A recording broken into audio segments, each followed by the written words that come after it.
Doctor Sarvepalli Radhakrishnan के जन्मदिवस पर आयोजित ये शिक्षक दिवस कार्यक्रम पर उपस्थित प्रधानाचार्य जी, व्याख्याता साथी, मेरे शिक्षक साथी और प्राइमरी के सभी शिक्षक और शिक्षिकाएं, आपके कर्मशील रहने से ही ये संस्था आगे बढ़ेगी और ये संस्था दिनों दिन उत्तरोत्तर प्रगति की ओर बढ़ेगी।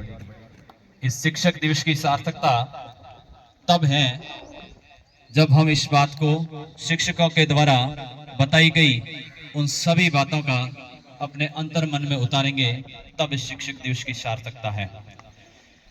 आप सभी जो मेरे सामने अभी शिक्षक की भूमिका में खड़े हैं, आपने जाना होगा, आपने समझा होगा एक शिक्षक के सामने किस किस प्रकार की कठिनाइयां आती हैं। आपने भली भांति ये एक शॉर्ट टाइम के लिए आप बने हैं, लेकिन आप कल्पना करिए कि आप यदि परमानेंट प्रकार के शिक्षक बनेंगे तो किस प्रकार की आपके सामने समस्या आएंगी। मैं आप सभी आज जो शिक्षक और अन्य जितने भी प्रकार की गतिविधियों के संचालन में साथ दे रहे थे, उन सभी को धन्यवाद देना चाहता हूं। आपकी व्यवस्थाएं बहुत बेहतरीन व्यवस्थाएं थी और मैं आपके उज्जवल भविष्य की कामना करता हूं। शिक्षक एक मूर्तिकार के समान होता है, जो एक पत्थर को तराशता है, वहां से पत्थर को उठाता है, फिर उस पत्थर को बड़ी मेहनत से उस मूर्ति को बना देता है, उस मूर्ति का गठन कर देता है, फिर उस मूर्ति पर लोग उसको नमन करते हैं, उसकी पूजा करते हैं। तो शिक्षक भी ठीक उसी प्रकार से हैं। यानी कुम्हार की आप परिभाषा दे सकते हैं। कुम्हार क्या करता है कि मिट्टी को इकट्ठा करता है, बाहर से जोर जोर से पीटता है, लेकिन अंदर वो कोमल हाथ रखता है ताकि वो टूट न जाए। शिक्षक भी इसी तरीका से हैं। आपको डांटते हैं, फटकारते हैं, उसके पीछे कहीं न कहीं उसका लोभ लालच छिपा होगा कि आपका किस प्रकार से भला हो। बाकी व्यक्तिगत इसका कोई लोभ नहीं होता है। आपका जीवन संवारने की जिम्मेदारी जो मिलती है, उस उत्तरदायित्व का निर्वहन करते हैं। शिक्षक एक भविष्य का निर्माता होता है।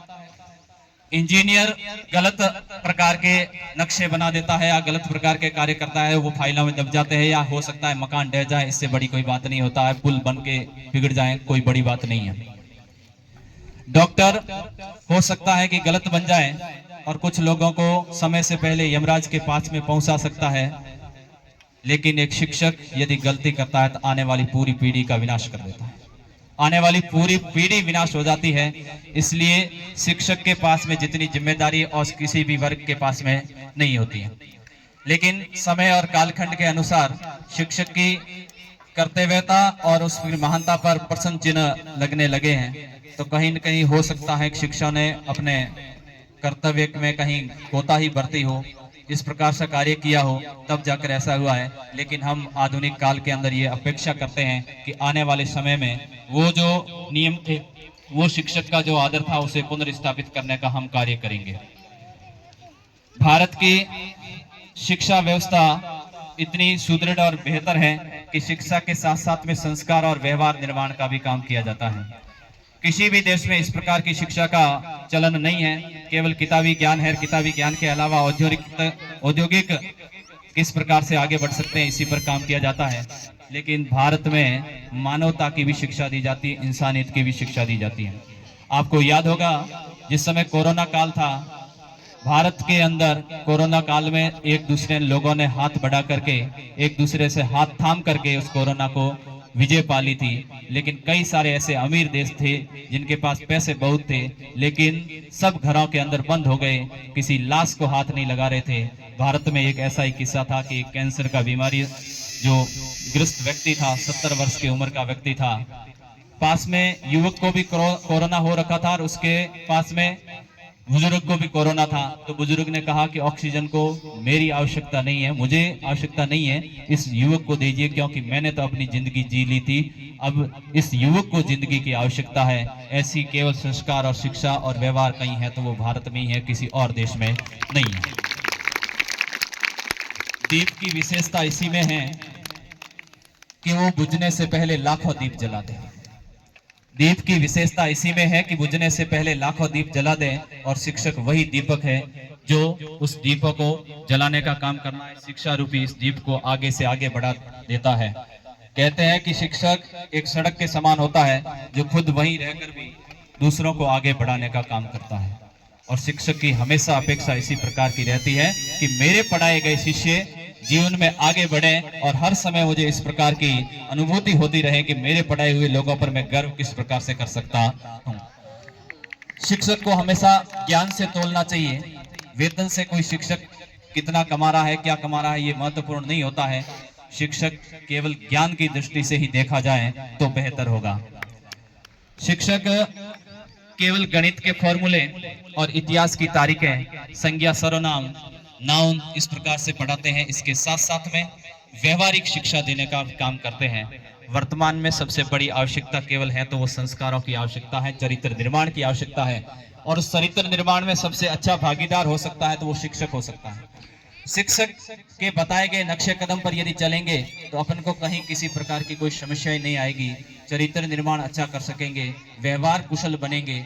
नौकरी लगे या न लगे ये कोई बड़ी बात नहीं है, लेकिन एक अच्छे नागरिक यदि बन जाए तो कहीं कोई किसी प्रकार की समस्या नहीं होगी। ये अच्छे नागरिक बनने की एक प्रयोगशाला है और उस प्रयोगशाला के माली के रूप में शिक्षक काम करता है और हमेशा ये अपनी चाहता है कि अपने पढ़ाए गए शिष्य निरंतर आगे बढ़े। वर्तमान में जो शिष्य हैं वो थोड़े एग्रेसिव ज्यादा है, क्रोध जिनको जल्दी आता है। ये शिक्षक के सामने बड़ी दुविधा होती है। जब भी कोई डांट फटकार लगाई जाती है या कहा जाता है कि भविष्य में क्या कर पाओगे, ऐसे कर पाओगे, तो आंखें लाल हो जाती है। मैं दोनों का ही था, मैं की कर्ष्यां की नहीं कर्ष्यां, हम अपना खुद कर लेंगे, तुम्हारे ऐसे नहीं है। इस प्रकार की भी बातें जब शिक्षक को सुनने मिलती है तब बड़ा दुख होता है। तो आवश्यकता इस बात की है कि हम वर्तमान में वो अंग्रेजी में क्या कहते हैं, वेल मैनर्स, अच्छे शिष्टाचारी कैसे बन सकते हैं उसकी तरफ हमें काम करना चाहिए। शिक्षा आवश्यक है, जरूरी है, उसके साथ साथ में हमारे व्यवहार कुशल होना भी आवश्यक है। समय और कालखंड के अनुसार, परिस्थिति के अनुसार अपन लोग बदलना भी आवश्यक है। हमारे घर की परिस्थितियां किस प्रकार से हमें सपोर्ट कर सकती हैं, माता पिता की अपेक्षा हमारे लिए क्या है, वो क्या सपने संजो के बैठे हैं, उन सारी बातों को हमें ध्यान में रखकर एक विद्यालय में प्रवेश करना चाहिए और विद्यालय के अंदर दी गई शिक्षा को ग्रहण करना चाहिए। तब जाकर के हमारी सार्थकता है, हमारा पढ़ाया जाना भी सार्थकता है। और आप सभी जो समय निकाल करके आ रहे हो तो उसकी भी सार्थकता साबित हो जाएगी। तो हम आपसे कल्पना यही करते हैं, आशा करते हैं कि आप निरंतर आगे बढ़ें, प्रगति करें और खूब अच्छे तरीके संस्कारवान, चरित्रवान बने। जय हिंद, जय भारत।